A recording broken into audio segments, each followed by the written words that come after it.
Bom, já que eu apresentei para você como que funciona essa parada do ponto, seria interessante a gente explorar o conceito de objeto, tá? Se a gente puder conversar um pouquinho sobre o que seria um objeto, acho que há de concordar entre nós que um objeto é algo que possui atributos. Vamos supor um objeto de exemplo, uma bola, certo? Uma bola possui atributos. Se a gente pensar demais, pode ser até infinitos atributos, mas para o nosso contexto, uma bola tem uma certa quantidade de atributos finita. Por exemplo, se a gente quer identificar uma bola pela marca, pela cor e pelo tamanho, então essa bola possui atributos que podem ser acessados dessa maneira, ó. Marca, cor e tamanho, certo? No Python, a gente acessa o atributo de um certo objeto dessa maneira.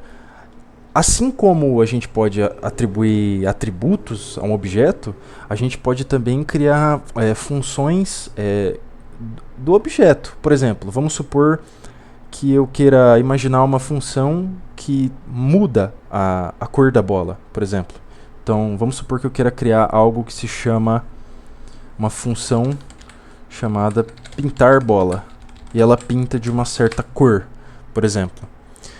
Eu posso executar uma função sobre um objeto também, tá? Dessa maneira. De modo que essa função executada nesse objeto troca o valor do bola.cor para o valor especificado dentro dessa função, tá? Eu esqueci exatamente o nome dessa parada, mas enfim, é uma função que você aplica ao objeto e muda o objeto, né? Então você consegue movimentar o objeto, interagir com o objeto a partir dessas funções. E esses atributos você define quando você cria o objeto, né? Então o objeto ele tem uma certa marca, coisas que o objeto tem inicialmente, são os atributos do objeto, tá? Em linguagem Python, a gente escreve esse objeto dessa forma, ó. Então seria class bola. É muito comum a gente usar iniciais em maiúsculo quando for definir uma classe, tá? Como eu disse, uma bola ela possui atributos iniciais, né? E isso a gente constrói escrevendo esse def, usando esse dunder aqui que se chama, tá? Dois underlines, self, tá? Então eu estou criando o objeto, eu estou criando ele mesmo. E depois de eu criar, isso aqui você sempre vai escrever quando você criar. Agora eu vou criar as variáveis desse objeto, que eu tinha falado que era marca, cor e tamanho, eu tinha falado, tá bom?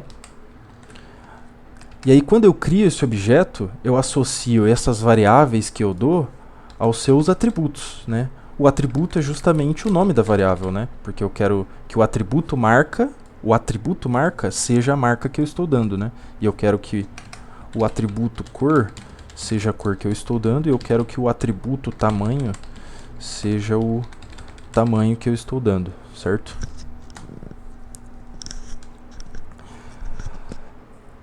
Ah, lembre-se que eu tinha também falado dessa função pintar bola, então acho que a gente pode construir, como a gente está no terminal, a gente vai ter que escrever de novo, né? A gente pode construir essa função aqui direto, tá? Então, eu inicializei o objeto, eu esqueci que aqui no terminal não posso dar espaço.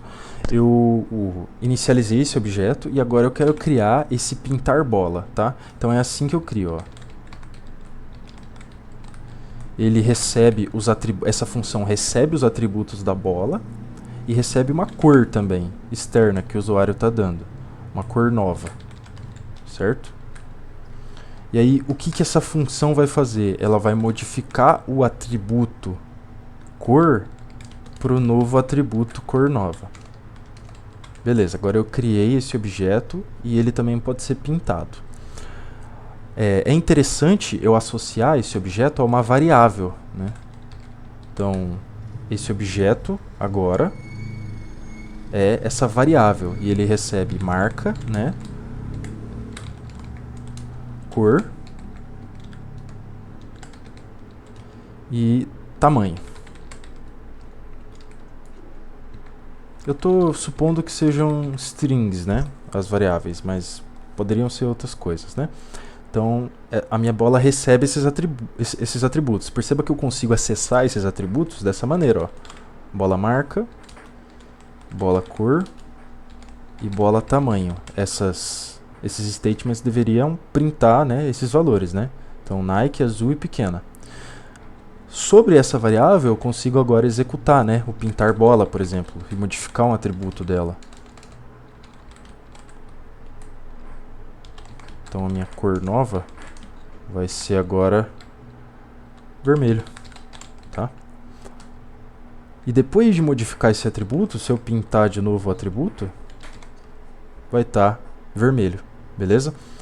Esse conceito ele é muito interessante da gente usar porque muitas coisas que a gente imagina programando se comportam como objetos, né?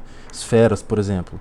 As esferas podem possuir cor, podem possuir textura, podem possuir tamanho, raio, né? No caso, possuem um centro, uma origem, né? No caso, e por aí vai. Então, essa linguagem de notação de classe pode parecer um pouco confusa no começo, mas a gente só vai estar fazendo isso, a gente não vai estar fazendo nada além disso. Inclusive, no nosso caso, a gente não vai nem precisar criar essa função, a gente só vai definir uma esfera, uma luz e seus atributos, e acessar esses atributos de uma forma mais fácil. Por que mais fácil, né? Vamos supor que você queira criar uma lista de bolas, né? Em vez de você criar uma lista de bolas que contém uma lista, e aí vai ter uma bola cor 1, uma bola tamanho 1, e depois uma outra lista, né?